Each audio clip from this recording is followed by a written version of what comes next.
Sylvia fixait l'assiette et ne parvenait pas à se forcer à saisir sa cuillère. Ses mains tremblaient trahisonneusement. La phrase que sa fille de 11 ans, Mav, venait de lui chuchoter à l'oreille martelait sa tête comme un tambour assourdissant. Harrison était assis en face d'elle, cassant soigneusement un morceau de pain au levain au-dessus de son bol. Il souriait, attendant que sa femme commence à manger. Mais pour comprendre comment Sylvia s'était retrouvée exactement à ce point. Assise à table avec un homme qu'elle ne connaissait peut-être pas du tout. Il faut remonter 6 mois en arrière. Octobre avait été glacial. Sylvia rentrait du travail dans un bus bondé de Minneapolis, serrant contre sa poitrine un sac en papier rempli de courses. Dehors, une bruine glaciale traçait des sillons gris sur les vitres sales. Elle avait 42 ans. Était comptable dans une société immobilière commerciale de taille moyenne. Et veuve depuis 3 ans. Son mari, Vance, était mort sur l'Interstate 94 au milieu d'une tempête de neige, alors qu'il rentrait d'un voyage d'affaires. Un semi-remorque, du verglas, une mort instantanée. Il avait 39 ans. La patrouille d'État l'avait appelé à 6 heures du matin. Elle avait d'abord cru à une erreur de numéro, quelqu'un qui appelait trop tôt. Puis elle avait entendu « Êtes-vous la femme de Vance Sterling ?» Et son monde s'était effondré. 3 ans, 1095 jours. Sylvia avait commencé par les compter, puis avait arrêté. À quoi bon? Elle se souvenait de ce jour dans les moindres détails atroces. Mav, qui avait alors 8 ans, se préparait pour l'école. Sylvia se tenait dans le couloir, le téléphone à la main, incapable de prononcer un seul mot. Sa fille l'avait regardée et avait immédiatement su que quelque chose s'était passé. Quelque chose de terrible. Maman. Maman? Qu'est-ce qu'il y a? Comment avait-elle trouvé la force de le lui dire? Sur Hennepin Avenue, le bus freina brusquement. Un piéton devait s'être élancé sur le passage piéton près du centre commercial. Sylvia perdit l'équilibre, bascula en avant, et le sac lui glissa des mains. Des pommes Honeycrisp roulèrent sur le sol sale. Une brique de lait d'avoine heurta la botte de quelqu'un et une boîte de tomates concassées roula sous un siège. Laissez-moi vous aider. La voix venait d'en haut, calme et profonde. Un homme d'une 50aine d'années, vêtu d'un picot anthracite bien taillé, était déjà penché, ramassant ses courses éparpillées. Des tempes argentées, des yeux noisettes attentifs, une coupe soignée. Ses mains étaient grandes, mais ses gestes précis et soigneux. Il sentait un bon cologne cher, discret, à peine perceptible. Merci, dit Sylvia, troublée, en reprenant le sac. Je suis si maladroite. Je suis désolée de vous déranger. Pas de dérangement du tout. Les chauffeurs de bus ici se croient sur un circuit de course. Hier, l'un d'eux a failli faire tomber une vieille dame dans un virage serré. Ils descendirent au même arrêt. La pluie avait presque cessé. Seule une fine brume flottait dans l'air glacial. Il s'avéra qu'il habitait dans des immeubles voisins. Lui dans les nouveaux lofts de moyenne hauteur. Elle dans la tour d'appartement en copropriété de l'autre côté de la cour. Eh bien, regardez-moi ça. L'homme sourit. Nous sommes voisins. Je ne crois pas vous avoir jamais vu dans le coin. Nous partons probablement à des heures différentes. Sylvia sourit en retour. Je sors de bonne heure pour un poste à 8 heures et je rentre souvent tard. Pareil pour moi. Fabrication. Vous savez comment c'est. Il s'appelait Harrison, ingénieur mécanique dans une usine industrielle locale et veuf. Il s'était installé dans les Twin Cities un an plus tôt, après le décès de sa femme. Un cancer, dit-il simplement, sans mélodrame. Nous nous sommes battus pendant 2 ans. Ce n'était pas suffisant. Je suis vraiment désolé. Merci. Cela fait 5 ans. Je suppose que je m'y suis fait. Enfin, est-ce qu'on s'y fait vraiment un jour? Nous n'avons pas eu d'enfant. J'ai vendu la maison à Omaha. Louer à 1 pièce ici. Recommencer à 0. Ils s'arrêtèrent près de l'entrée de son immeuble. Sylvia ne comprit même pas pourquoi elle lui parla soudain de Vance. D'habitude, elle gardait cela enfermé loin des inconnus. Mais Harrison la regardait avec un tel calme, sans pitié ni curiosité morbide. Que les mots sortirent d'eux-mêmes. Mon mari est mort il y a 3 ans. Un carambolage sur l'autoroute. Je suis désolé, dit-il aussi simplement qu'elle une minute plus tôt. Je sais ce que c'est quand on a l'impression que tout est fini. Puis le temps passe et on réalise que la vie continue, qu'on le veuille ou non. Sylvia hocha la tête. Les mots restaient coincés dans sa gorge. Ils se dirent au revoir. Il marcha vers son immeuble. Elle prit l'ascenseur jusqu'au 7e étage, rangea ses courses, alluma la bouilloire. Et ce n'est qu'alors qu'elle réalisa qu'elle souriait. Mav faisait ses devoirs sur l'îlot de la cuisine lorsque Sylvia commença à préparer le dîner. La fille était penchée sur son cahier, le bout de la langue sorti de concentration. Les mathématiques. Les fractions redoutées. Maman? Pourquoi tu es si contente? Je ne le suis pas. C'était juste une bonne journée. Mav leva les yeux et plissa le regard. Une journée normale, alors pourquoi tu coupes les pommes de terre avec la peau? Sylvia regarda sa planche à découper. Effectivement. 2 pommes de terre avaient été coupées en dés entièrement non épluchés. Elle avait été dans la lune. Elle rit et jeta les morceaux non épluchés dans le bac à compost. Mav posa son crayon. Son regard était sérieux, observateur, exactement comme celui de son père. Vance avait aussi cette façon de vous regarder comme s'il pouvait vous voir à travers et lire dans vos pensées. Parfois c'était exaspérant, mais le plus souvent c'était captivant. Comment comprenait-il sans mots? Maman? Tu te souviens quand tu m'as dit que papa venait toujours te chercher après le travail? Sylvia se figea, le couteau à la main. Une vague de souvenirs la submergea. Vance debout devant l'entrée de l'immeuble avec un bouquet de simples marguerites. Elle aimait les fleurs simples. Et soleil. Comment s'est passée ta journée? Et son sourire. Celui qui lui retournait les entrailles. Je m'en souviens. Dit-elle d'une voix rauque. Chloé m'a dit aujourd'hui qu'elle a un nouveau papa maintenant. Un vrai. Ils vont en Floride cet été en vacances. Sylvia essaya de garder sa voix stabilisée. Bien que sa poitrine se serrait. Et alors? Mav haussa les épaules. Elle me l'a juste dit. Chloé dit qu'il est gentil, lui achète des cadeaux. Fais du vélo avec elle. Tu as encore un vélo? Je sais que oui, mais ce n'est pas le sujet, maman. Sylvia se retourna vers la cuisinière. Ses mains tremblaient légèrement. Pendant 3 ans, elle n'avait vécu que pour sa fille. Le travail de 8 à 17 heures, puis le supermarché, la cuisine, les devoirs. Le piano le mardi et le jeudi, les cours d'art numérique le mercredi et le samedi. Le dimanche, elles allaient au parc ou au cinéma. Pas d'homme, pas de rendez-vous. Ses amis avaient essayé de lui en présenter. Elle avait refusé. Sa mère l'avait supplié de ne pas s'enterrer vivante. Elle n'avait pas écouté.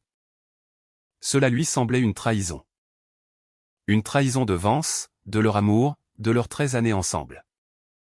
Mais aujourd'hui, pour la première fois en 3 ans.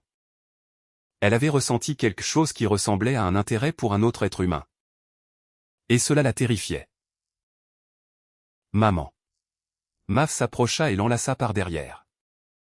Je ne dis pas que tu dois te marier. Juste, si tu veux, ça ne me dérangerait pas honnêtement. Sylvia se retourna et serra sa fille contre elle. Elles restèrent là en silence plusieurs minutes. Dehors, le soleil couchant s'éteignait, projetant une douce lueur rose sur la cuisine. Ils se croisirent de nouveau une semaine plus tard. Sylvia sortait de Whole Foods avec 2 lourds sacs en toile réutilisables. Harrison apparut de nulle part. Sylvia, quelle coïncidence. Il avait un air différent, portant un pull col rond bleu marine sous une veste dézippée. Pas de cravate. Plus jeune peut-être, plus vivant. Bonjour. Harrison. Laissons tomber les formalités. Nous sommes voisins. Il sourit et lui prit les sacs sans demander la permission. Lourd. Pourquoi acheter autant d'un coup? Il y avait une super promo sur les produits de base. Ah. Logique.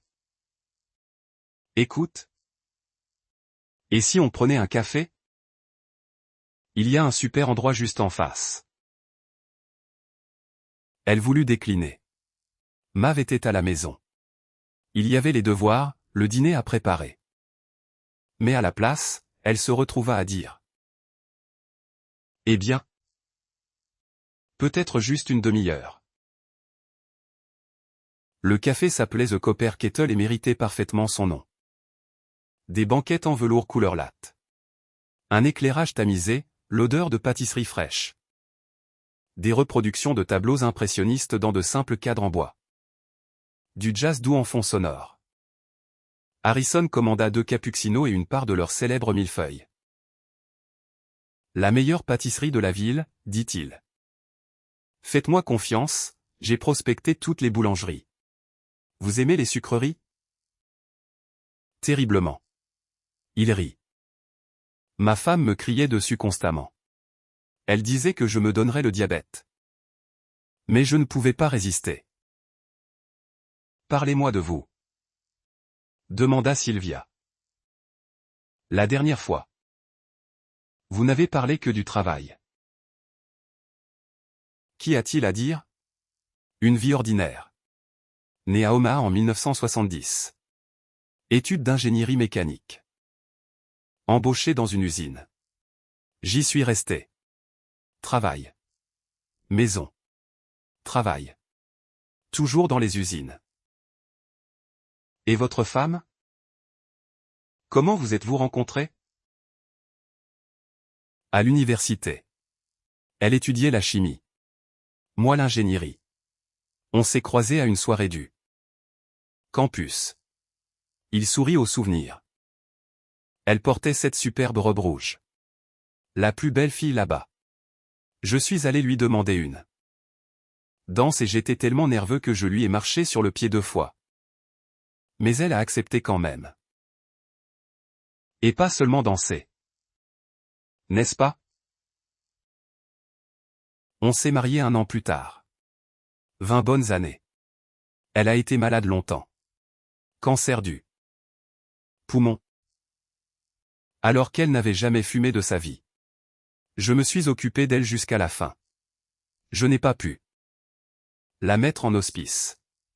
Je n'ai tout simplement pas pu. Il parlait simplement, sans emphase dramatique. Mais Sylvia remarqua sa mâchoire se contracter, comment sa prise se resserrait sur la tasse de café. Après sa mort, je n'ai pas pu rester au Nebraska. Elle était partout. Chaque coin, chaque rue. Chaque restaurant où on allait. Alors je suis parti. D'abord à Kansas City. Ça n'a pas vraiment collé. Puis ici. On m'a offert un poste solide de technologue principal. Je me suis dit, pourquoi pas? Je comprends. Sylvia hocha la tête. C'était pareil pour moi. La première année est un flou total. Seul Mav m'a ancré. Je me levais. Le matin pour elle. Je travaillais pour elle. Sinon, je me serais allongé et je ne me serais jamais relevé. Les enfants sont une encre. Harrison approuva. C'est dommage que cela ne se soit jamais produit pour nous. On en voulait beaucoup. Mais ce n'était pas écrit. Les médecins ont marmonné quelque chose sur une incompatibilité.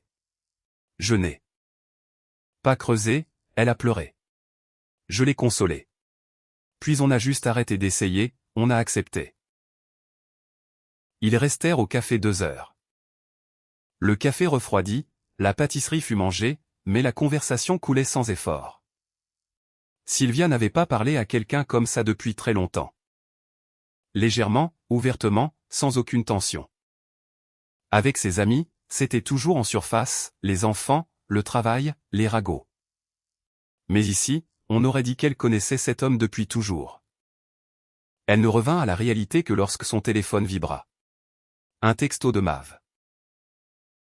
Maman? Où es-tu? Je meurs de faim et ces maths sont impossibles. Avant de partir, elle lui donna son numéro de téléphone. Pour la première fois en 3 ans. Harrison appela le lendemain. Un film? Une nouveauté. Maman? Où vas-tu? Mav se tenait dans l'embrasure de la porte. Au cinéma. Sylvia ne voulait pas mentir. Avec une connaissance, l'homme du bus. Tu m'as entendu en parler à Joël. Sylvia s'accroupit à hauteur des yeux de sa fille. Chérie. C'est juste un film. Rien de sérieux. D'accord. Vas-y. Mais il y avait quelque chose dans le ton de sa fille que Sylvia n'entendit pas ou choisit d'ignorer. Les rendez-vous devinrent réguliers. Film, dîner, promenade autour de la chaîne des lacs. Harrison apportait des fleurs, pas le cliché d'une douzaine de roses rouges, mais des bouquets de saison raffinés et colorés. Il écoutait attentivement, n'interrompait jamais. Posait des questions sur son travail, sur Mav, sur ses hobbies. Un mois plus tard, Sylvia décida de le présenter à sa fille. Invite-le à dîner, suggéra son ami Joël au téléphone. Qu'il voie l'enfant et que l'enfant le voie. Harrison arriva avec un gâteau de boulangerie haut de gamme et un carnet de croquis professionnels. Il s'était souvenu que Mav aimait l'art numérique et traditionnel. Mav sortit de sa chambre, s'arrêta dans l'embrasure et l'observa en silence, l'étudiant. Bonjour. Mav.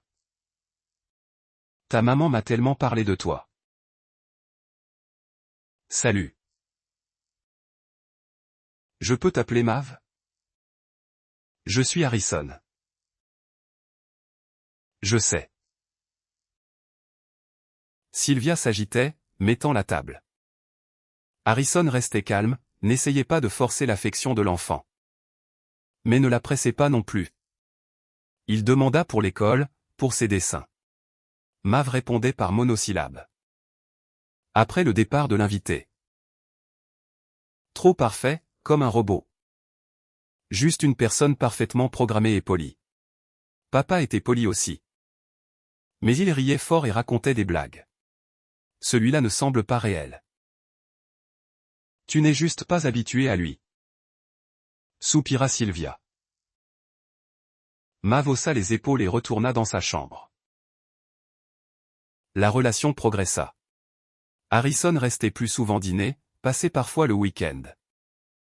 Il répara le robinet qui fuyait dans la salle de bain principale. Installa une nouvelle étagère dans le couloir, huila les portes de placard qui grinçaient.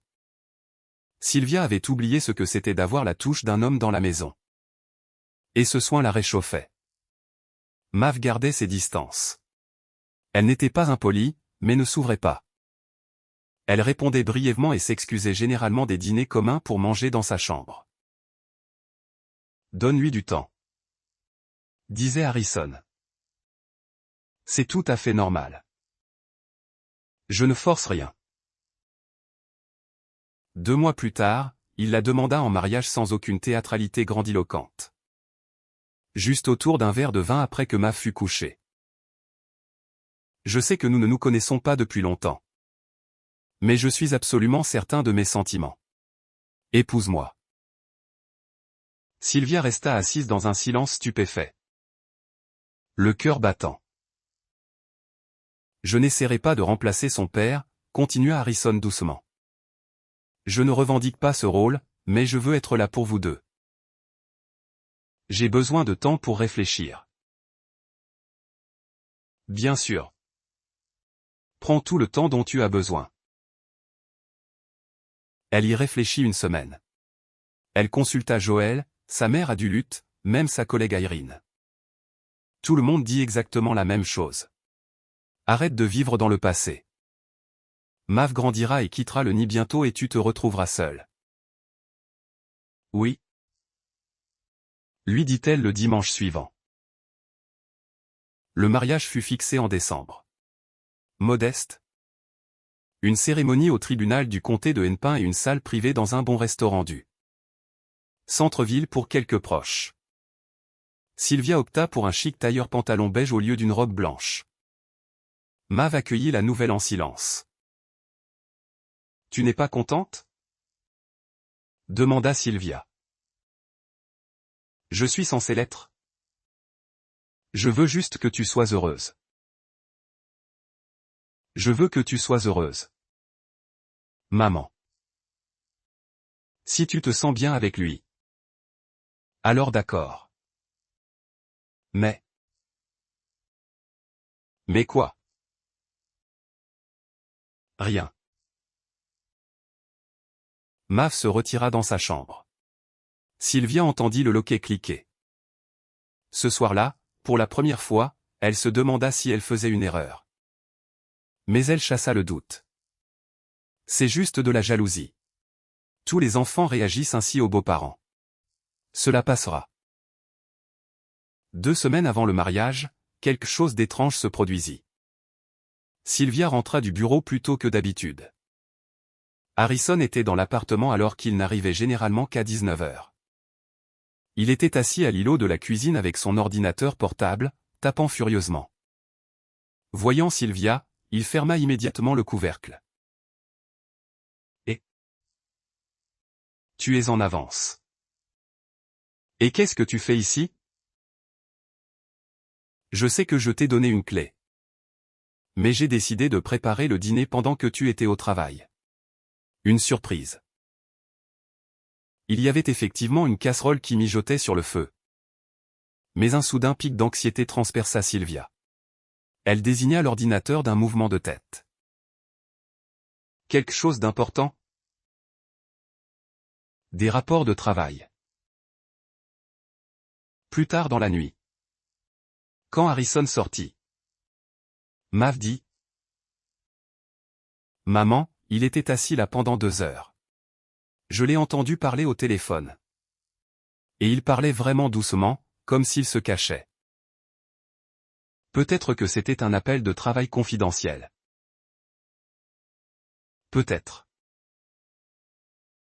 Mav ne discuta pas. Mais elle regarda Sylvia d'une façon qui lui fit chuter l'estomac.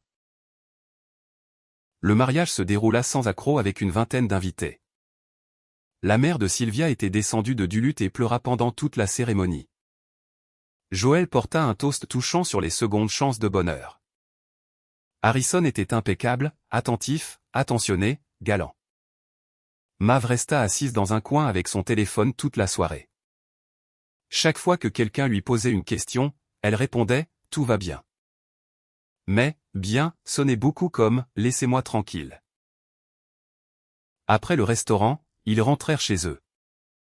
Harrison avait déménagé le reste de ses cartons de son appartement la veille.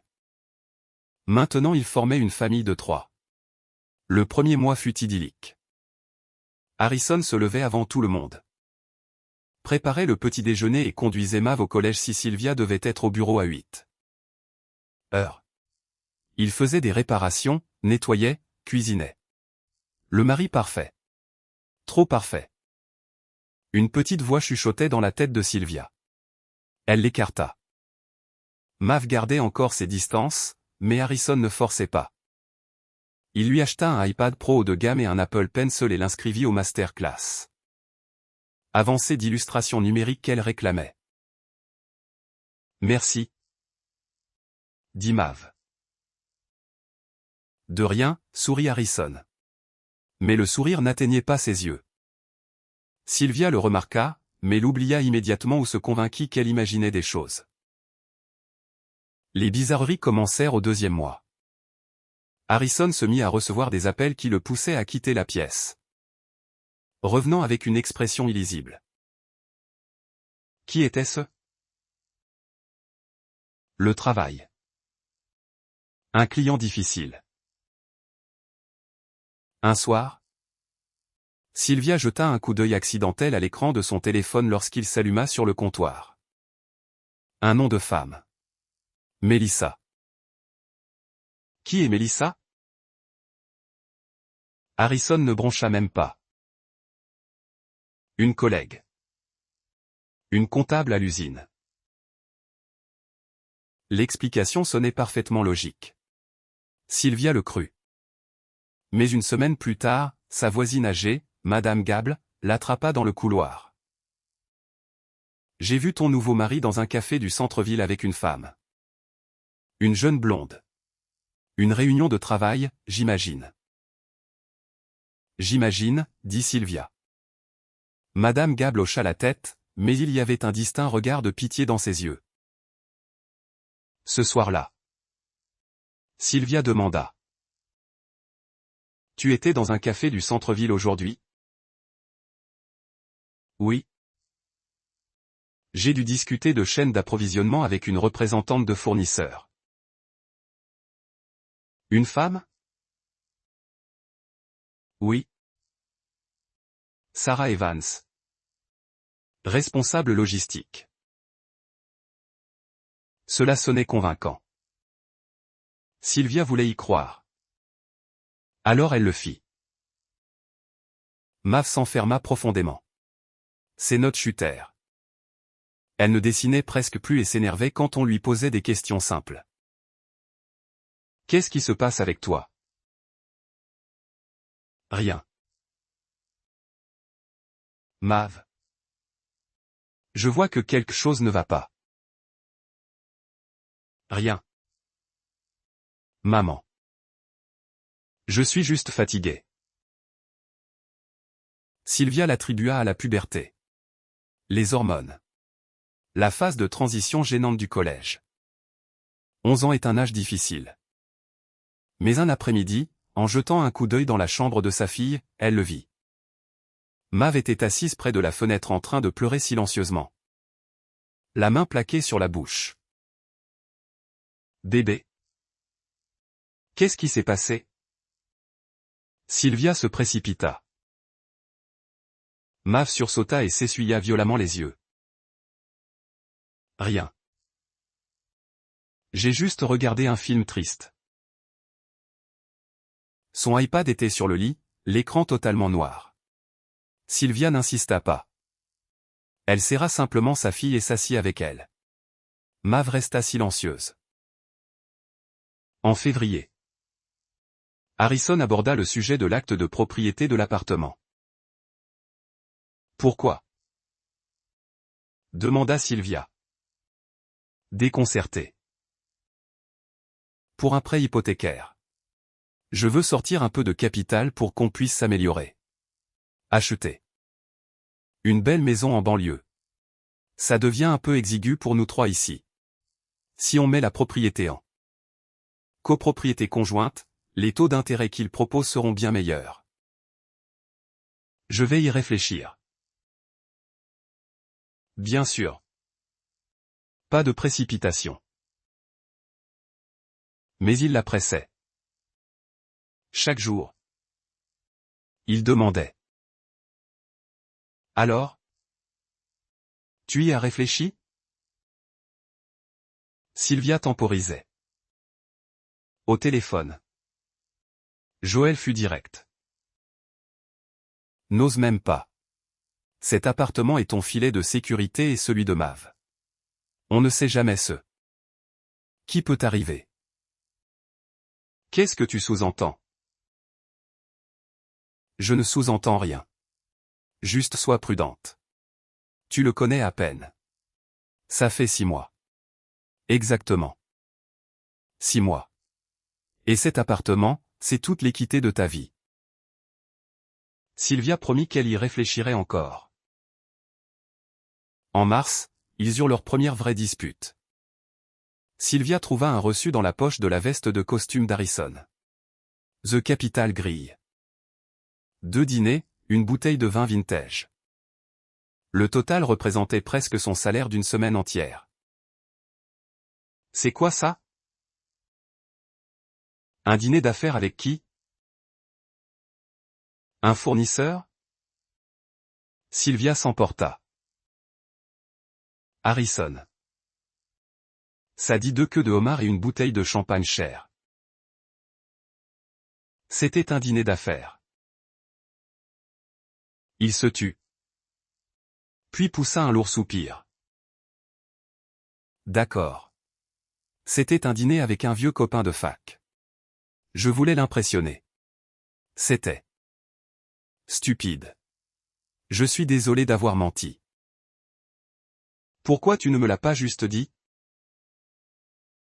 Je ne voulais pas que tu penses que je suis irresponsable avec l'argent. L'excuse était fragile. Mais Sylvia choisit une fois de plus de le croire ou de faire semblant. Mav s'était mise à espionner Harrison. Sylvia ne s'en rendit pas compte tout de suite.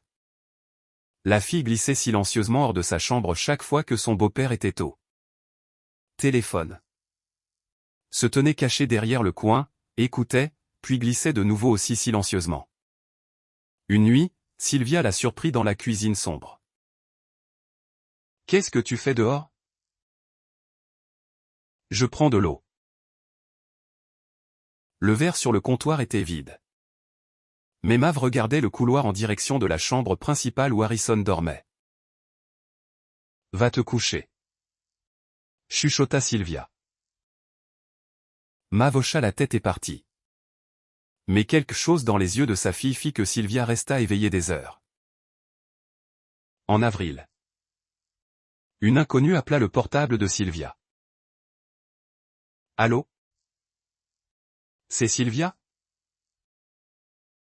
Oui. La femme d'Harrison. Oui. Qui est-ce? Ça n'a pas d'importance. Je veux juste te prévenir. Fais attention à lui. Quoi? Qui êtes-vous? Clic, la ligne fut coupée. Sylvia essaya de rappeler, mais c'était un numéro VoIP non listé. Elle en parla à Harrison ce soir-là. Étrange, fronça-t-il les sourcils. Probablement une idée de plaisanterie de quelqu'un de malade. Ou peut-être une ancienne employée. Qui veut se venger? J'ai dû licencier une fille récemment pour vol dans l'entrepôt. Elle a fait des menaces. Qu'est-ce qu'elle a dit? Les trucs habituels. Tu vas le regretter. Des ordures typiques. Sylvia voulait le croire. Mais cette fois c'était beaucoup plus difficile. Une semaine plus tard. Mav vint la voir. Maman? Je dois te montrer quelque chose. Elles étaient assises dans la chambre de Mav. Harrison était au travail. Qu'est-ce que c'est? Mav sortit son iPad et ouvrit un album photo caché. Je le suis. Dit-elle avec un calme glacial. Depuis un mois. Tu le suis? Oui. Je prends des photos quand il ne s'en aperçoit pas. Sur l'écran, des photos. Harrison dans un café du centre-ville avec une femme blonde. Harrison a un distributeur automatique. Harrison montant dans un SUV noir inconnu. Harrison parlant à un homme à l'air rouge en blouson de cuir dans un parking. Qu'est-ce que c'est?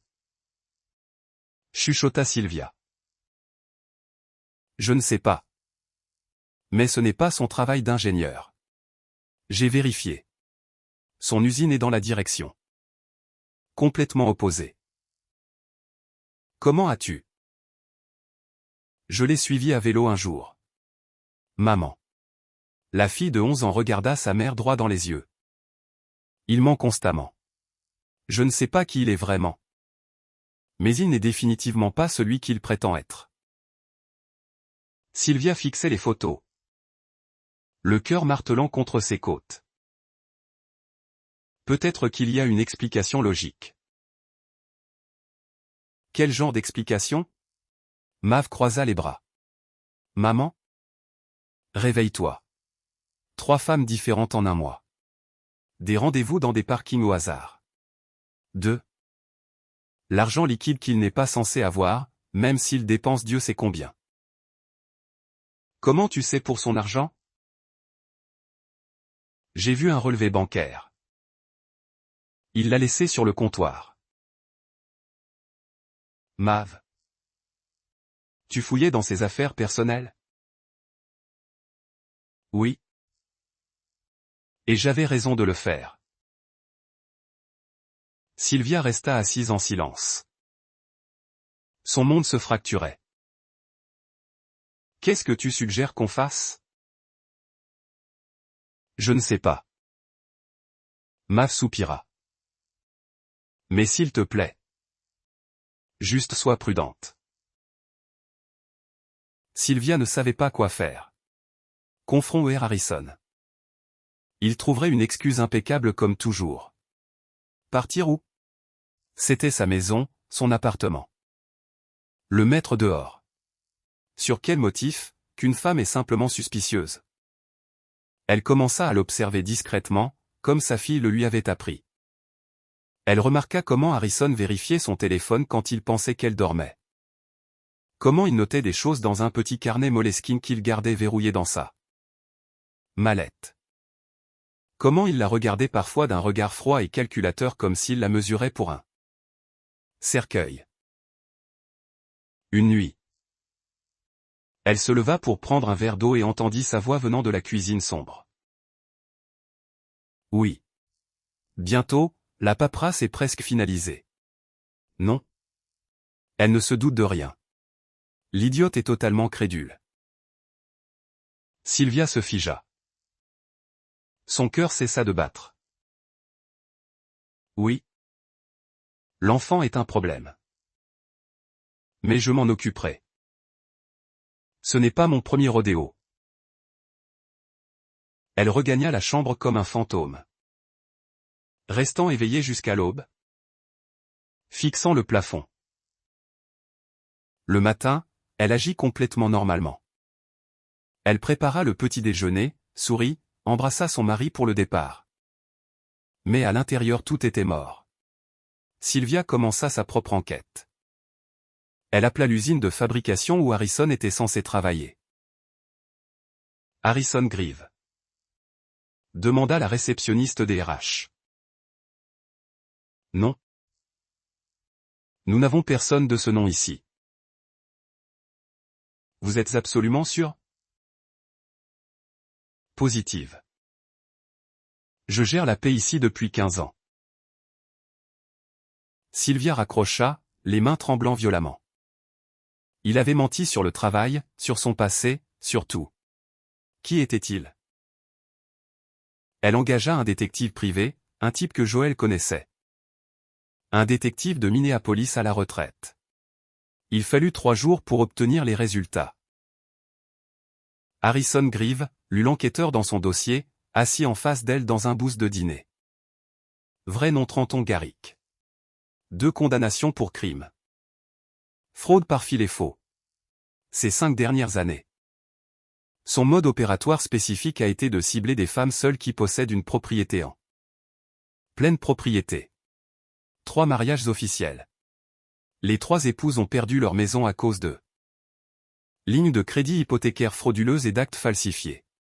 Une est morte. Est tombée dans un escalier. La police a conclu à un tragique accident. Sylvia écoutait, mais les mots semblaient venir de sous l'eau. Un sifflement aigu remplissait ses oreilles. Il a actuellement au moins 2 autres cibles en cours en plus de vous. La complice? La femme blonde sur les photos de votre fille. C'est Mélissa. Elles se font passer pour des partenaires commerciaux ou des processeurs de titres. Que dois-je faire? Aller à la police? J'ai ce dossier maintenant. Le pays marqua une pause. L'air sombre. Prouver l'intention est incroyablement difficile jusqu'à ce qu'il commette réellement un crime. Techniquement, légalement, il n'a encore rien fait contre vous. Et mon appartement? Avez-vous signé quoi que ce soit? Non. Alors vos biens sont en sécurité pour l'instant. Mais il va commencer à vous mettre une pression énorme. Il a besoin de votre signature sur ces documents. Sylvia sortit du dîner sur des jambes qui semblaient faites de plomb. Elle s'assit sur un banc de parc pendant 1 heure, fixant le vide. 3 ans de solitude écrasante. 3 ans sans amour. Et le moment où elle avait enfin ouvert son cœur. Elle avait introduit un escroc et possiblement un meurtrier dans sa maison. Les larmes coulèrent silencieusement.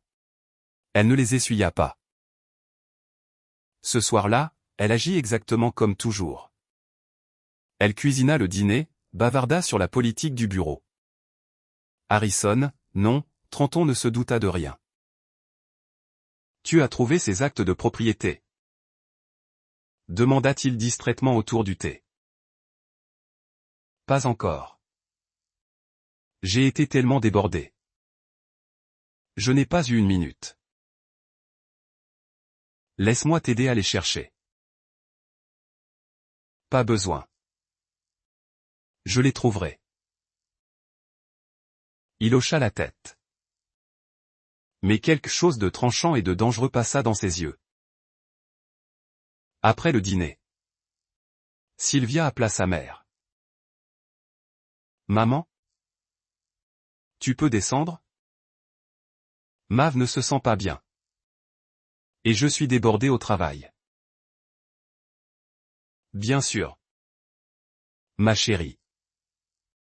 Je conduirai demain matin. Harrison entendit la conversation et fronça les sourcils. Pourquoi faire venir ta mère de si loin? Je peux m'occuper de Mav. Elle manque à sa petite fille et Mav l'a demandé. Il ne discuta pas. Mais Sylvia sentit qu'il était furieux. Sa mère arriva le lendemain. Sylvia la tira dans la chambre d'amis, verrouilla la porte et lui raconta tout. Oh mon Dieu! Sa mère devint blanche comme un linge. Qu'est-ce qu'on va faire? Je ne sais pas. L'enquêteur a dit qu'on devait attendre qu'il essaie réellement de commettre un crime. Attendre. Et s'il vous tue pendant que Mav et moi dormons? Il n'est pas stupide. Sylvia. On doit fuir. Où? C'est ma maison. Mon équité. Ma vie. Pourquoi est-ce moi qui devrais fuir? Sa mère se mit à pleurer. Sylvia la serra fort. Maman? Je m'en occuperai. Mais j'ai besoin de ton aide. Les jours suivants furent une marche sur le fil agonisante. Sylvia feignait que tout était parfait. Elle cuisinait, souriait et se glissait dans le même lit que son mari chaque nuit. Chaque contact lui donnait envie de vomir. Harrison devenait agité. La présence constante de la mère de Sylvia et de Mav signifiait qu'il n'était jamais seul. Il ne pouvait plus passer ses appels privés.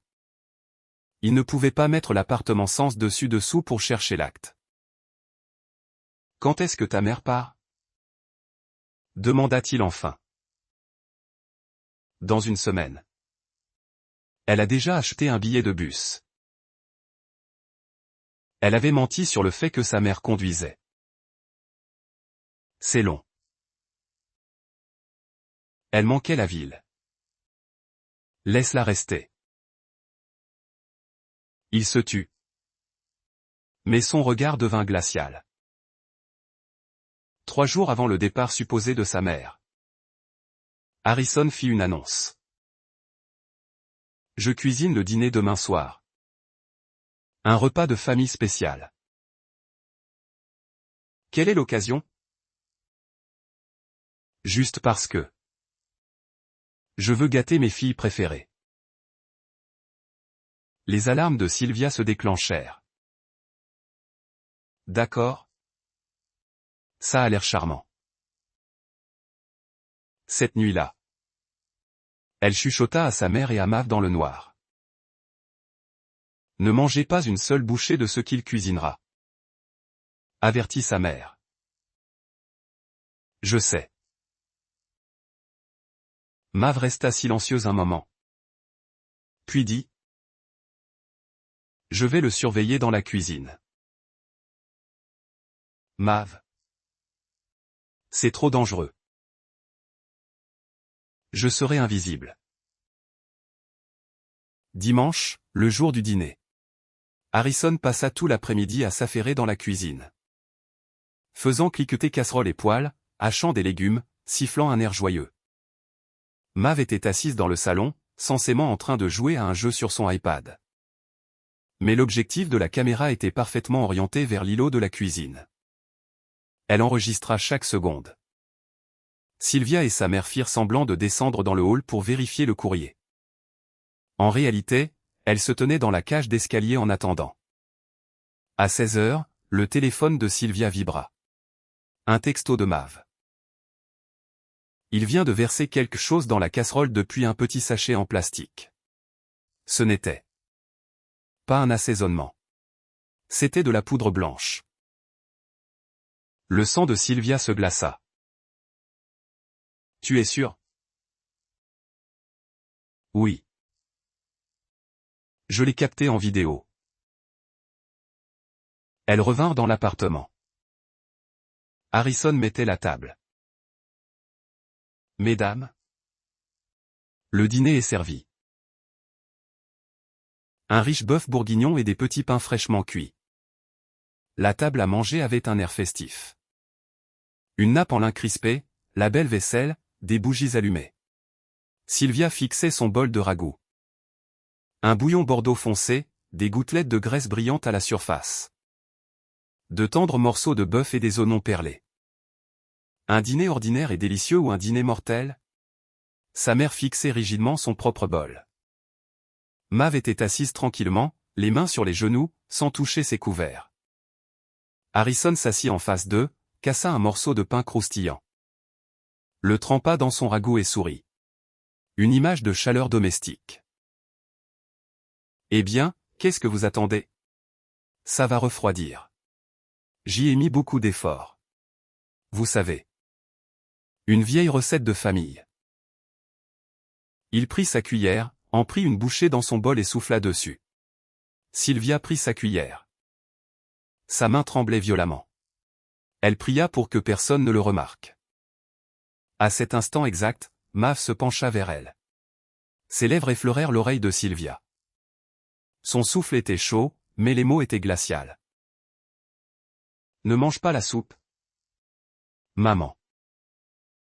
Le nouveau papa a mis quelque chose dedans. Je l'ai vu. Le monde cessa de tourner. Sylvia se changea en glace. Son cœur s'arrêta une seconde terrifiante. Puis se mit à marteler contre ses côtes comme un oiseau piégé. Le sang rugissait dans ses tempes. Il fallut toute la volonté qu'elle possédait pour ne pas se lever d'un bond, ne pas crier. Ne pas se saisir de sa propre gorge comme si elle pouvait déjà sentir le poison brûler dans ses veines. Reste calme. Reste calme. Il ne doit rien remarquer. Elle leva les yeux. Harrison la regardait avec attente, le même sourire chaleureux et attentionné. Seulement maintenant Sylvia voyait ce qu'elle avait été aveugle à pendant des mois. Ses yeux étaient froids, calculateurs et morts, comme un poisson mort sur un étal de marché. Comment avait-il pu simuler si parfaitement pendant si longtemps? Comment avait-elle pu être si stupide? Quelque chose ne va pas? Demanda-t-il. Une légère note de suspicion s'insinuant dans son ton. Non. Sylvia força un sourire. Bien que ses lèvres semblaient engourdies. J'admirais juste la table. Tu l'as si bien dressée. Ça ressemble à un restaurant étoilé Michelin. Seulement le meilleur pour mes filles. Il reporta son regard sur son bol. La mère de Sylvia avait déjà pris une cuillerée et l'amenait vers sa bouche. La panique saisit Sylvia. Si sa mère avalait ne serait-ce qu'une goutte. Maman, attends. Sylvia leva la main, s'efforçant désespérément de garder sa voix légère et naturelle. Je crois qu'il y a une feuille de laurier entière qui flotte dans le tien. Tu détestes mordre. Dedans. Où? Sa mère plissa les yeux vers son bol. Dieu merci. La cuillère s'arrêta à mi-chemin de sa bouche. Laisse-moi l'enlever. Sylvia se leva et fit le tour de la table. Ses jambes semblaient de la geler, mais elle se força à bouger avec une grâce désinvolte. Je vais aussi prendre le moulin à sel de mer, juste au cas où. Harrison suivait chacun de ses mouvements. Elle sentait ses yeux lui percer l'échine, forer l'arrière de sa tête. Il surveillait chaque pas, chaque souffle. Un prédateur observant sa proie. Sylvia atteignit le comptoir de la cuisine et ouvrit le placard. Son cerveau tournait à plein régime, cherchant une issue. Comment échanger les bols? Comment le faire regarder ailleurs? Oh. Elle s'arrêta près de sa chaise. Inclinant la tête. Quelqu'un t'appelle? Quoi? Ton téléphone. Je crois qu'il vibre sur la console de l'entrée. Harrison s'arrêta. Inclinant la tête pour écouter. Je n'entends rien. Il vibre définitivement. Peut-être que c'est une urgence de l'usine. Il hésita, ses yeux se rétrécissant tandis qu'il étudiait son visage. Sylvia soutint son regard, même si son estomac se tordait en nœuds agonisant de pure terreur. S'il ne me croit pas. S'il ne se lève pas. Je reviens tout de suite. Dit-il enfin. Repoussant sa chaise et marchant vers le couloir. Sylvia entendit ses pas sur le parquet. 3 secondes, peut-être 5. Elle n'en aurait pas une de plus. Elle se précipita vers la table, saisit son propre bol, la porcelaine chaude lui brûlant les doigts. Et le posa d'un coup devant la chaise vide d'Harrison, saisissant son bol et le mettant à sa place. Ses mains tremblaient si fort qu'une goutte du ragoût sombre éclaboussa la nappe blanche immaculée, laissant une tache rouge sang. Sylvia, qu'est-ce que tu fais à la terre? Sa mère la fixait, les yeux écarquillés d'horreur et de confusion. Chut. Maman, silence. Sylvia siffla, jetant un regard terrifié vers le couloir. Je t'expliquerai plus tard. Ne mange rien et ne dis pas un mot. Sa mère ouvrit la bouche, puis la referma. Elle vit quelque chose dans les yeux de sa fille. Une terreur absolue, du désespoir et une détermination mortelle. Silencieusement, la femme plus âgée poussa son bol de quelques centimètres. Mav était complètement figée, agrippant le bord de la table, pâle comme un drap. Mais ses yeux vifs et totalement compréhensifs. Des pas Harrison revenait. Sylvia se laissa retomber sur sa chaise et saisit sa cuillère. Son cœur battait si fort qu'elle était certaine que tout l'immeuble pouvait l'entendre. Elle força ses épaules à s'abaisser, colla un masque de légère curiosité. Personne n'a appelé, dit Harrison en revenant dans la salle à manger en fronçant les sourcils. Il tenait son téléphone à la main. Aucune notification du tout. Tu as dû imaginer.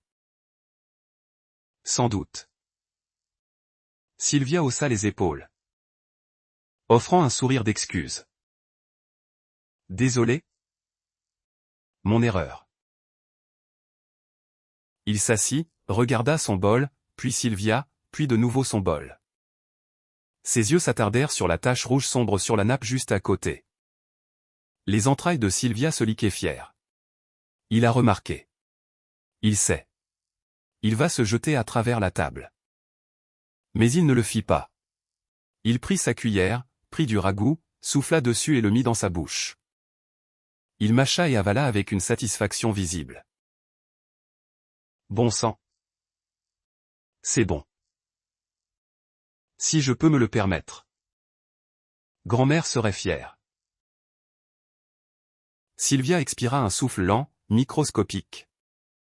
Pour qu'il ne voie pas la vague écrasante de soulagement qui la submergeait. C'est délicieux. Elle mentit sans effort, mimant l'acte de manger. Elle porta la cuillère à ses lèvres, mais n'avala pas une goutte. Furtivement, elle renvoyait le liquide dans le bol sous le couvert d'un morceau de pain. C'était un théâtre de l'absurde, une performance mortelle. Mav fixait sa mère les yeux écarquillés. Fille intelligente. Elle ne dit pas un mot. Ne laissa rien paraître. 11 ans. Avec le sang-froid de fer d'une vétérane. Harrison mangeait avec appétit. Une deuxième cuillerée.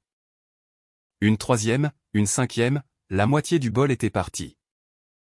Il n'avait absolument aucune idée qu'avec chaque gorgée, il accélérait sa propre exécution. Pourquoi personne ne mange? Il leva les yeux, s'essuyant la bouche avec une serviette en lin. C'est mauvais? J'ai travaillé dur là-dessus. C'est juste vraiment chaud, dit Sylvia, soufflant sur sa cuillère vide. Je le laisse refroidir. Je déteste me brûler la langue. Et toi? Mav. Tu n'as rien touché. Pas faim, marmonna la fille en détournant le regard. J'ai eu un énorme déjeuner à la cantine. Oh, m'attention. La mère de Sylvia posa soudain une main sur sa tempe. Sylvia ne pouvait vraiment pas dire si sa mère jouait ou si elle était sur le point de s'évanouir de pure terreur. Je me sens un peu étourdi. Donne-moi une minute. Peut-être que je devrais aller prendre une aspirine. Harrison se contenta de hausser les épaules, faites comme vous voulez, et retourna à son repas. Il termina le bol entier en utilisant son pain pour essuyer la sauce restante. Sylvia suivait chaque contraction musculaire avec une concentration agonisante. Quelqu'un veut des seconds? Il reste toute une casserole. Non. Merci. Les trois femmes répondirent en une étrange unisson. Une minute passa, puis 2, puis 3. Sylvia comptait les secondes dans sa tête, fixant l'homme qui se faisait appeler son mari. Attendant. Quand ça frappe? Combien de temps ça prend? Qu'est-ce qu'il a exactement mis là-dedans? Un poison à action rapide ou un déclin lent? À la 4e minute, il fronça les sourcils et se frotta le front avec le talon de sa main. C'est un peu étouffant ici. Non. Il déboutonna le bouton supérieur de sa chemise. Ça devient chaud. Ça vous dérange si j'ouvre une fenêtre? Vas-y, dit Sylvia. Sa voix était morte plate. Bien que son âme criait simultanément de triomphe et se glaçait d'horreur. Il repoussa sa chaise et essaya de se lever. Ses jambes fléchirent instantanément. Il agrippa le bord de la lourde table en chêne. Ses jointures devinrent d'un blanc criard sous l'effort. Qu'est-ce que? La couleur quitta rapidement son visage. Une épaisse couche de sueur froide apparut sur son front. De lourdes gouttes roulèrent le long de ses tempes. Ses yeux s'écarquillèrent d'abord de confusion, puis d'une soudaine et horrifiante réalisation. Une réalisation qui était arrivée bien trop tard. Il fixa son bol raclé, puis celui de Sylvia complètement plein, puis le visage de Sylvia. Toi, croassa-t-il. Sa voix était entièrement différente maintenant. Partit le baryton fluide et confiant. C'était un sifflement humide et gargouillant. Tu as échangé les bols. Oui. Sylvia le regarda droit dans les yeux. Calmement, froidement. Pour la première fois en 6 mois, elle ne ressentait absolument aucune peur. Je les ai échangés. Trenton. Entendre son vrai nom le frappa comme un coup physique. Il se précipita vers elle, mais ses genoux cédèrent complètement. Ses mains glissèrent de la table et il s'écrasa sur le parquet, renversant sa chaise en arrière. Les couverts cliquetèrent bruyamment. Un verre à vin se brisa. Appelé le 911, s'étrangla Théil, se tenant la gorge. Son visage prenant une teinte grise d'horreur, ses lèvres devenant rapidement bleues. « Je meurs. Aidez-moi. »« Peut-être que tu vas mourir, » dit Sylvia. Elle ne bougea pas d'un centimètre de sa chaise. Sa voix était terrifiante d'indifférence. D'où venait ce calme glacial, elle n'en avait aucune idée. Ou peut-être que non. Ça dépend de ta chance. Tu n'as certainement montré aucune pitié à tes autres femmes. Sylvia. Sa mère se leva d'un bond, renversant sa propre chaise. On doit l'aider. Il meurt. On le doit. Sylvia hocha lentement la tête. Mav, appelle le 911, puis la police dans cet ordre.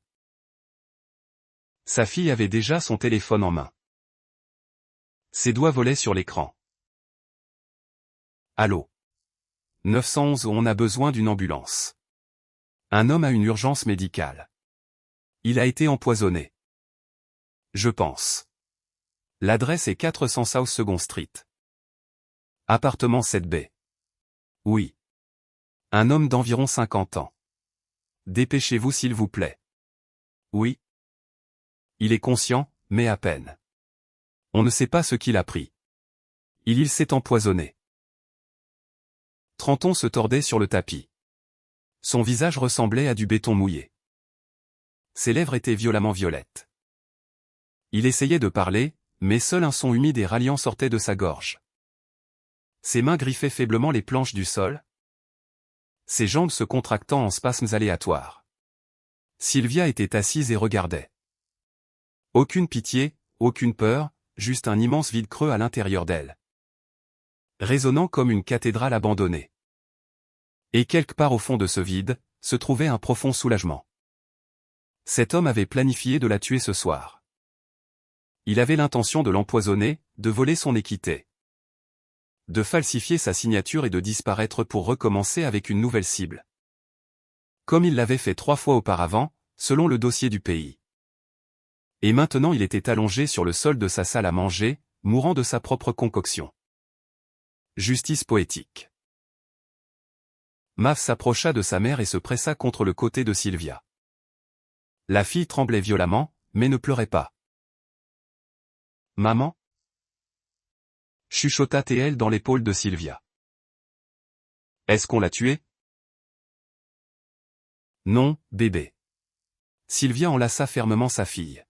« Il s'est fait ça à lui-même. On a juste aidé la justice à le trouver. » Les ambulanciers arrivèrent exactement 12 minutes plus tard. Les plus longues 12 minutes de la vie de Sylvia. Au moment où ils firent irruption par la porte, Trenton avait presque complètement cessé de bouger. Seule sa poitrine se soulevait en secousses peu profondes et irrégulières. De la mousse blanche bouillonnait au coin de sa bouche, et ses yeux s'étaient révulsés. 2 ambulanciers se précipitèrent dans l'appartement avec un brancard et de lourds sacs médicaux. Un jeune type et une femme plus âgée au visage marqué et aux yeux perçants d'évaluation. Que s'est-il passé? Où est le patient? Ici, Sylvia montra le corps sur le tapis. Empoisonnement. Il a essayé de glisser une poudre dans ma nourriture. Mais j'ai échangé nos bols. Les ambulanciers se jetèrent un regard. La femme s'agenouilla à côté de Trenton, vérifiant son pouls et projetant une lampe stylo dans ses pupilles dilatées. « Vous êtes sûr de ça ?» demanda-t-elle. « Je veux dire qu'il l'a ingéré lui-même. » Absolument positive. Ma fille l'a filmé en train de mettre la poudre dans la nourriture. On a la vidéo sur son iPad. Pouffiliforme. Bradycardie. La femme aboya à son partenaire. Mettez-lui de l'oxygène et préparez une voie. Ça ressemble à une overdose massive de digoxine ou d'un bêta-bloquant très puissant. Il y serre Trenton sur le brancard. Il était techniquement conscient mais entièrement non réactif. Il ne pouvait que gémir. Ses yeux dardaient sauvagement, le blanc injecté de sang. De la mousse traînant encore sur son menton. « Savez-vous exactement quelle était la substance » demanda le jeune ambulancier en collant là. Ligne 4 au bras de Trenton. Je ne connais pas le nom. Un médicament pour le cœur ou un sédatif puissant. Il l'avait préparé à l'avance. On le transporte au Enping County Medical Center. Écran toxique nécessaire immédiatement. La police est déjà en route. Ajouta Sylvia. Les ambulanciers roulèrent le brancard hors de l'appartement. Les voisins jetaient des regards par leurs portes, chuchotant bruyamment. Sylvia attrapa des fragments de ragot. Qu'est-ce qui s'est passé? Une ambulance? J'ai entendu parler d'empoisonnement. Elle les ignora tous. Les lourdes portes du hall claquèrent en bas. Les sirènes hurlèrent, s'effaçant dans le bruit de la ville. Emportant l'homme qu'elle avait appelé son mari. Le silence s'abattit sur l'appartement. La mère de Sylvia était assise sur un tabouret de cuisine, pâle comme un fantôme. Ses mains tremblant si fort qu'elle ne pouvait pas se verser un verre d'eau sans faire teinter le verre bruyamment contre la carafe. Mav se tenait près de la fenêtre du sol au plafond, pressant son front contre le verre froid. Regardant les lumières rouges clignotantes disparaître le long de Washington Avenue. « Maman » chuchota la fille sans se retourner. « Est-ce qu'il va mourir ?»« Je ne sais pas. »« Chérie. » Les ambulanciers sont arrivés vite. Ils pourraient le sauver. « Tu veux qu'il meure ?» Sylvia marqua une pause. Une question bizarre. Une réponse encore plus bizarre. Je ne sais pas. Probablement pas. C'est mieux s'il pourrit dans une cellule pendant des décennies. En pensant exactement à ce qu'il a fait. La police arriva 30 minutes plus tard. 2 agents en uniforme et un détective en civil. Un homme d'une quarantaine d'années aux yeux fatigués et un portefeuille en cuir sous le bras. Détective Miller, se présenta-t-il, flashant son badge doré. Racontez-moi exactement ce qui s'est passé ici ce soir. Depuis le début. Sylvia lui raconta tout depuis le tout début. La rencontre arrangée dans le bus, la cour, les fleurs, les cafés. Le mariage précipité au tribunal en décembre, la brève illusion de bonheur. Puis les drapeaux rouges, les appels nocturnes, l'ordinateur verrouillé. La femme blonde du centre-ville, la surveillance amateur de Mav. Le rapport accablant de l'enquêteur privé, son vrai nom, le casier judiciaire. La précédente épouse morte, l'appel téléphonique entendu, l'idiote est totalement crédule. Et ce soir, il a mis son plan en action, conclut-elle, sa voix stable. Il a insisté pour cuisiner un dîner surprise. Ma fille l'a vu verser une poudre blanche dans mon bol depuis sa cachette. Elle m'a prévenu. J'ai créé une distraction et échangé les bols pendant qu'il vérifiait son téléphone. Le détective Miller griffonna furieusement dans son carnet sans lever les yeux. Enfin, il s'arrêta, ferma le carnet et la regarda d'un long regard perçant. Vous réalisez, Madame Sterling, qu'un procureur zélé pourrait tenter de classer vos actions comme voie de fait aggravée ou même tentative d'homicide. Je le réalise, répondit Sylvia en soutenant son regard. Mais je défendais ma vie et celle de ma fille. Il essayait activement de me tuer. Je n'avais absolument pas d'autre choix. Miller resta silencieux un moment. Il tapa son stylo contre la couverture en cuir de son carnet. J'ai besoin d'entendre votre fille. Peut-elle me parler? Mav. Sylvia appela doucement. Viens ici. S'il te plaît. Dis au détective ce que tu as vu. La fille de 11 ans s'approcha. Sa posture était rigidement droite. Sa voix ne trembla pas une seule fois. bien que ses mains fussent jointes si fort que ses jointures étaient blanches. Je le surveillais depuis un mois, prenant des photos quand je pouvais. Je ne lui ai pas fait confiance dès le premier jour. Il était trop parfait, trop programmé. Il n'était pas réel. Pourquoi ressentiez-vous cela? Demanda Miller doucement. Je ne sais pas. Je le sentais juste. Mon vrai papa était différent. Il était authentique. Celui-là était comme un robot. Il souriait et disait toutes les bonnes choses, mais ses yeux étaient morts. Que s'est-il passé ce soir? Mav? Il cuisinait dans la cuisine. Il m'a mise dehors. Il a dit que c'était une surprise. Mais je me suis caché dans le couloir et je l'ai filmé à travers la fente de la porte. Je l'ai vu sortir un petit sachet en plastique de sa poche et vider de la poudre blanche dans le bol de ma maman. Celui avec le bord bleu, son préféré. Il a remué, puis a fourré le sachet dans sa poche. Vous avez la vidéo? Oui. Sur mon iPad. Elle le tendit et appuya sur lecture. Les images étaient un peu granuleuses et tremblaient un peu, mais l'action était indéniable. Harrison debout près de la cuisinière, jetant un regard par-dessus son épaule, sortant le sachet. Versant la poudre, remuant frénétiquement et cachant la preuve. C'est suffisant, dit le détective Miller en rendant la tablette. Si le sachet est encore dans sa poche aux urgences, on le saisira. Le labo confirmera la substance. C'est la balle d'argent. Survivra-t-il? Demanda la mère de Sylvia. Sa voix tremblante. Très probablement si la dose n'était pas létale d'emblée et que l'intervention médicale a été assez rapide. Mais sa santé n'est pas votre préoccupation pour le moment.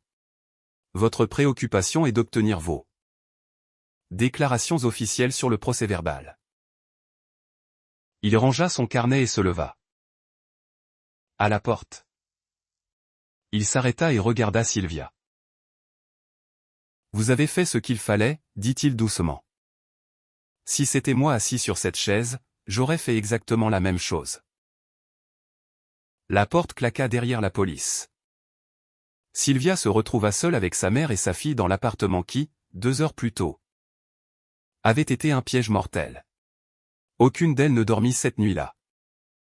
Sylvia était assise à l'îlot de la cuisine buvant tasse après tasse de thé à la camomille. Ses mains tremblaient encore parfois, éclaboussant d'eau chaude le comptoir en granit. Elle ne prit pas la peine de l'essuyer. Elle avait failli mourir aujourd'hui. Son cerveau ne pouvait simplement pas traiter l'ampleur de ce fait. Juste ce matin. Elle s'était réveillée à côté d'un homme qui avait méticuleusement planifié son meurtre.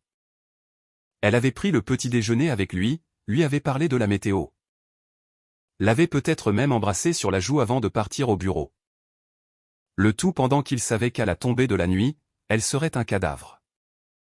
S'il n'y avait pas eu Mav. Sa fille dormait profondément dans sa chambre, s'étant effondrée dès qu'elle avait posé la tête. Un mécanisme de défense psychologique de l'enfant. Fermant le système quand la surcharge devient trop sévère. Les adultes ont rarement cette chance. Sa mère ne dormait pas non plus. Elle était assise à côté de Sylvia, silencieuse. Laissant parfois échapper un soupir tremblant ou essuyant une larme solitaire de sa joue. Sylvia. Chuchota-t-elle enfin. Je ne sais même pas quoi dire. Il n'y a pas de mots. Tu n'as pas besoin de dire quoi que ce soit. Maman. Mais je lui ai fait confiance aussi. Je pensais, quel super type. Fiable, travailleur. Ne bois pas, la traite bien. Je pensais que tu avais encore de la chance. Et lui, mon Dieu. C'est un monstre. On y a tous cru, maman. C'est un professionnel. C'est son métier. Escroquer les femmes. C'est ce qu'il fait. Comment as-tu compris? Je n'ai pas compris. Mav l'a fait. Elle a senti que quelque chose n'allait pas dès le premier jour, et je l'ai ignoré. Je lui ai dit qu'elle avait juste besoin de s'habituer à lui. C'est une fille brillante. Dieu merci. Seulement 11 ans. Et elle? Oui. Elle m'a sauvé la vie. Elles restèrent en silence tandis que le ciel dehors commençait à s'éclaircir. Un matin d'hiver gris et morne du Minnesota. Pas de soleil, pas d'ombre. La ville se réveillait complètement inconsciente du fait qu'un meurtre avait failli être perpétré dans l'une de ses tours la nuit précédente. Que se passe-t-il maintenant? Demanda sa mère. Un procès? Ils vont l'enfermer pour très longtemps. J'espère que la tentative de meurtre est une accusation lourde. Et pour toi? Le détective a mentionné quelque chose sur des accusations de voies de fait. On verra. C'était de la légitime défense.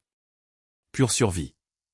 J'engagerai le meilleur avocat de la défense de l'État. Sylvia parlait calmement, mais au fond un tremblement résiduel demeurait. La terreur reculait lentement, s'accrochant obstinément à ses côtes, refusant de lâcher complètement. Elle savait qu'elle reviendrait dans les terreurs nocturnes et les flashbacks soudains en journée. Cela prendrait longtemps à guérir. Mais à travers la peur perçait quelque chose d'autre. Un sentiment nouveau et inconnu. De la fierté. Elle n'avait pas cédé. Elle n'était pas devenue une victime passive dans un podcast de true crime. Quand le test ultime est venu, elle a agi avec une précision glaciale. Elle n'a pas paniqué. Elle n'a pas crié. Elle n'a pas fui. Elle a fait exactement ce qui était nécessaire pour survivre. Elle n'était pas une super-héroïne, mais elle n'était absolument pas une victime. Et c'était une victoire. À 8 heures. Son téléphone sonna. Un numéro inconnu. Une voix de femme. Nette et clinique. Est-ce que je parle à Sylvia Sterling? Oui. J'écoute. J'appelle du Hennepin County Medical Center. Service de toxicologie. Votre mari Harrison Grieve a été admis hier soir. Il est stable. C'était une overdose massive d'un bêta-bloquant sur ordonnance volée. La dose était sévère mais pas fatale. Il va survivre. Ce n'est pas mon mari, dit Sylvia platement. Et son vrai nom est Trenton Garrick. Si vous n'avez pas informé la police de son statut, faites-le immédiatement. Ils sont déjà au courant. Madame. Il y a un détail de police posté devant sa porte. Il est sous garde. Bien. Merci pour la mise à jour. Elle raccrocha et fixa le téléphone. Un étrange cocktail d'émotions la submergea. Déception. Soulagement. Voulait-elle vraiment qu'il meure? Honnêtement, non. La mort était une échappatoire trop facile. Juste un fondu au noir. Qu'il s'asseye dans une boîte de béton de 2,40 mètres sur 3 pendant des décennies. Agonisant sur à quel point il était brillamment près de gagner et sur à quel point il a pathétiquement échoué. Les semaines suivantes furent un tourbillon vertigineux d'interrogatoires, de dépositions et de dépôts de plaintes. Sylvia se rendait au commissariat si souvent que cela ressemblait à un second emploi. Elle racontait exactement la même histoire à différents détectives. Signait d'innombrables affidavits et examinait des photos de la scène de crime. Le labo de médecine légale confirma. Le ragoût de bœuf était imprégné d'un cocktail létal de médicaments cardiaques volés. Dosé assez haut pour provoquer une crise cardiaque massive chez quiconque ayant une condition préexistante. La poche de costume de Trenton contenait un sachet avec exactement le même résidu. Ses empreintes étaient partout dessus. Un mandat pour son ordinateur portable révéla la preuve accablante. Des emails chiffrés avec sa complice, la femme blonde nommée Melissa. qui fut repéré et arrêté par le FBI à Chicago une semaine plus tard. Des tableurs, des chronologies, des estimations de versements d'équité. Tout était documenté avec une efficacité d'entreprise terrifiante. Sylvia lut le dossier de découverte de l'accusation et se sentit physiquement malade. Il planifiait cela depuis plus d'un mois. Il avait étudié sa routine, ses finances, ses antécédents médicaux. Il savait qu'elle avait une légère arythmie cardiaque qui s'était développée à cause du stress de la mort de Vance. Elle prenait un médicament quotidien pour cela. Il avait spécifiquement calculé la dose pour que le médecin légiste conclue à une tragédie naturelle. Le cœur d'une veuve endeuillée qui cédait enfin. Tragique, mais parfaitement explicable. Le meurtre parfait. Presque parfait. S'il n'y avait pas eu une collégienne avec un iPad qui refusait d'acheter le conte de fées du beau-père parfait. Vous avez une chance incroyable, lui dit le détective Miller lors de leur dernière réunion de préparation avant le grand jury. S'il n'y avait pas eu votre enfant, je parlerai à votre mère à la morgue en ce moment. Ce genre de conscience situationnelle chez un enfant est incroyablement rare. Les adultes ignorent généralement les choses que les enfants voient clairement, murmura Sylvia. Elle a toujours été perspicace. Elle tient ça de son père. Il pouvait lire les gens comme un livre. Le bureau du procureur de district refusa officiellement de porter des accusations contre Sylvia. Le conseil d'examen conclut à un cas clair de légitime défense et de nécessité extrême. Vous avez effectivement fait le travail de la police pour eux, lui dit l'adjoint au procureur. C'est dommage que nous n'ayons pas eu de cause probable pour le perquisitionner plus tôt. Techniquement, il n'avait pas enfreint la loi jusqu'à ce que la poudre quitte le sachet. Sylvia cita le pays amèrement. Je sais. Restez forte. Le plus dur est derrière vous. Mais l'adjoint au procureur avait tort. Le plus dur n'était pas derrière elle. Le plus dur était de comprendre comment vivre à nouveau. Se réveiller chaque matin dans la chambre où un meurtrier avait dormi à ses côtés. Cuisiner dans la cuisine où il avait convulsionné sur le tapis. Se regarder dans le miroir de la salle de bain et voir une femme crédule et stupide qui la fixait.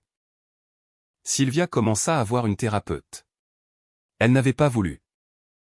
Cela lui semblait humiliant d'admettre qu'elle était brisée. Mais les terreurs nocturnes étaient implacables. Chaque nuit, exactement le même rêve. Trenton assis en face de la table, souriant de son sourire mort, poussant le bol vers elle. Mange. Chuchota-t-il. J'ai travaillé dur là-dessus. Et elle mangeait, sentant le feu froid se répandre dans ses veines tandis que son cœur s'arrêtait. Elle se réveillait en hurlant, trempée de sueur.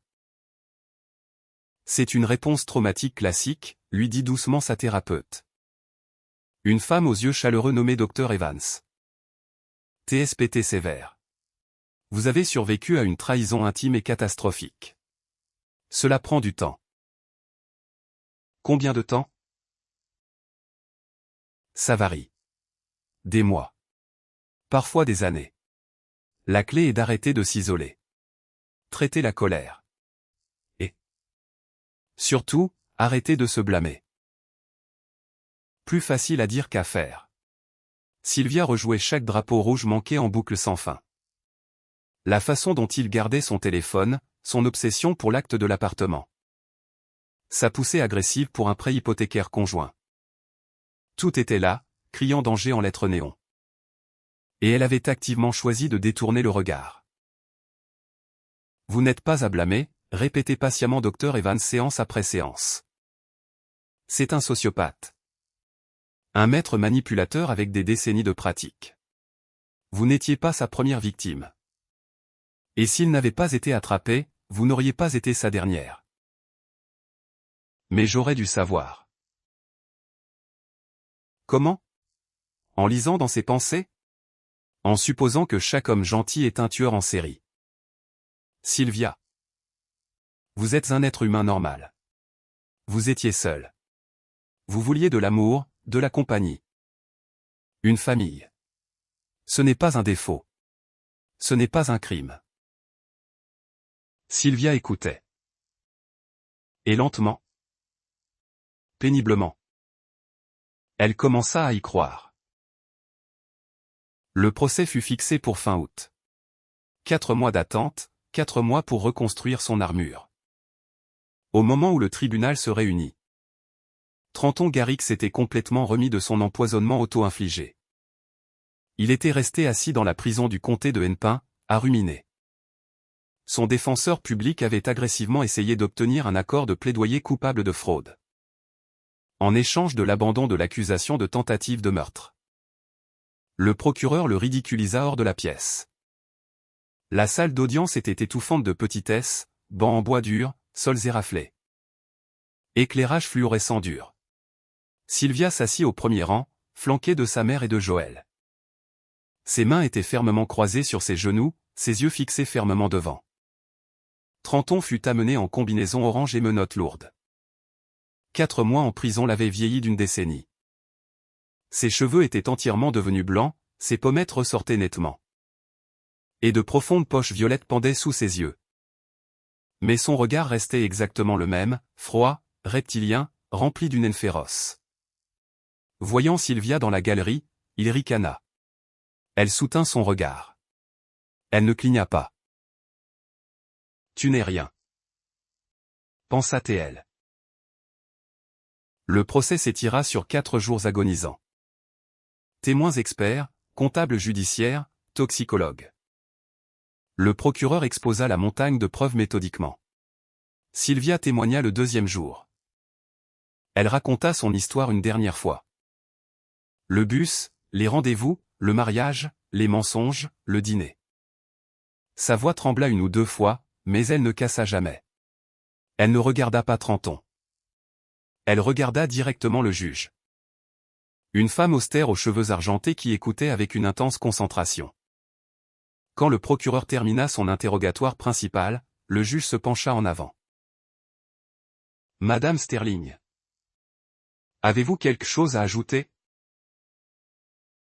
« Oui, votre honneur. » Sylvia tourna enfin la tête et verrouilla les yeux avec Trenton Garrix.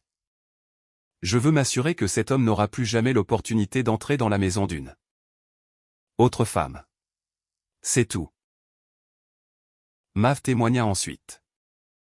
Parce qu'elle était mineure, le juge vida la galerie, ne laissant que le jury. Les avocats et Sylvia. « Je l'ai vu verser la poudre, » dit la fille de 11 ans. Sa voix claire et résonnante dans la pièce vide. « Dans le bol de ma maman. » Puis il a remué et a caché le sachet. J'ai tout capté en vidéo. Pourquoi le filmez-vous en premier lieu? Maeve? Demanda le procureur doucement. Parce que je savais qu'il était un menteur dès le début. Elle marqua une pause. Cherchant les bons mots. Il était comme un mauvais acteur dans un film essayant de jouer un bon papa.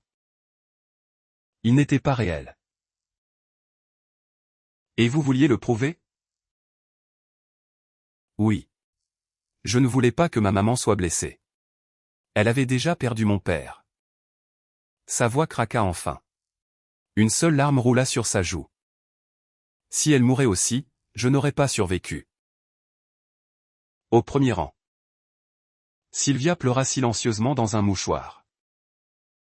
Sa brave, brillante petite fille. L'accusation ne s'arrêta pas là. Ils firent venir Irene, une femme de Kansas City que Trenton avait escroquée 3 ans auparavant. Elle témoigna de son charme, de ses tactiques d'isolement lente. Et de comment elle avait finalement fui sa propre maison au milieu de la nuit avec rien d'autre que son sac à main. Puis vint la mère de la femme qui était tombée dans les escaliers à Omaha. Une femme fragile d'une 60aine d'années, serrant un chapelet. Ma Sarah ne serait jamais tombée, pleura la vieille femme. Sa voix résonnant sur les murs boisés. Elle était danseuse. Elle avait un équilibre parfait. Il la poussait. Je le sais dans mes os. Depuis 5 ans. L'accusation ne put officiellement l'accuser du meurtre d'Omaha. Les preuves étaient trop anciennes et entièrement circonstancielles. Mais le jury entendit chaque mot. Le verdict fut lu l'après-midi du 4e jour. La salle d'audience retint son souffle collectif. Coupable sur tous les chefs. Tentative de meurtre au premier degré. Fraude par fil aggravé. Usurpation d'identité. Le juge n'hésita pas pendant le prononcé de la sentence. Trenton Garrick. Vous êtes une menace prédatrice pour la société. Je vous condamne à 14 ans dans l'établissement pénitentiaire d'État du Minnesota à Stillwater. À purger consécutivement sans possibilité de libération conditionnelle anticipée. 14 ans. Sylvia expira un souffle qu'elle sentait avoir retenu pendant 6 mois. Sa mère sanglota bruyamment dans ses mains. Joël serra son épaule assez fort pour laisser un bleu. Alors que les huissiers emmenaient Trenton. Il s'arrêta aux lourdes portes en chêne et regarda Sylvia une dernière fois. Il articula une malédiction vicieuse. Sylvia sourit. C'était un sourire authentique et radieux. Passe une belle vie en cage. Pensa-t-elle. Après le procès, la glace commença enfin à fondre lentement, douloureusement.